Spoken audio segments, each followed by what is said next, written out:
আসসালামু আলাইকুম রহমতুল্লাহ। ভাই ভিডিওটা টান দিবেন না, টান মারে চলে যাবেন না।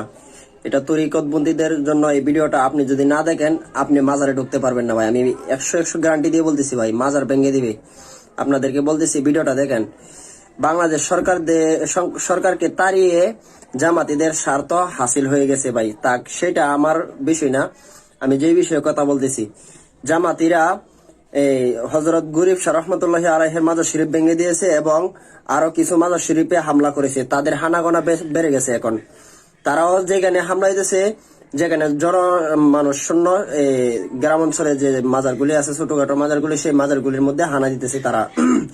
মনে রাখিও তোমরা, তোমাদেরকে বলে দিচ্ছি, জামাতি, ওয়াহাবি, লামা জাহাবি, কারিজি যারা আছো বাংলাদেশের মধ্যে, এটা এখন আর আগের দিন নাই রে ভাই। এখন গর্দান উড়িয়ে দিব ডাইরেক্ট অ্যাকশন। বাংলাদেশের মানুষে তো কারবালা দেখে নাই কোনোদিন, কারবালা দেখবে। মনে রাখিও, তোমাদেরকে বলতেছি। গৌসুল আজম মাইজবান্ডারির নগণ্য গোলাম আমি অদম হাসিবুর রহমান বলতেছি, তোমরা সাবধান হয়ে যাও।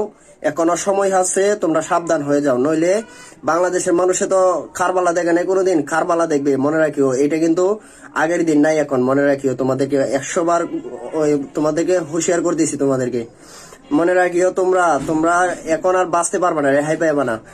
তোমরা আওয়ামী লীগকে তাড়িয়ে দিতে পারো, কিন্তু নবী উলি প্রেমিকদেরকে তাড়াইতে পারবা না। নবী উলি প্রেমিকেরা কিয়ামত পর্যন্ত থাকবে।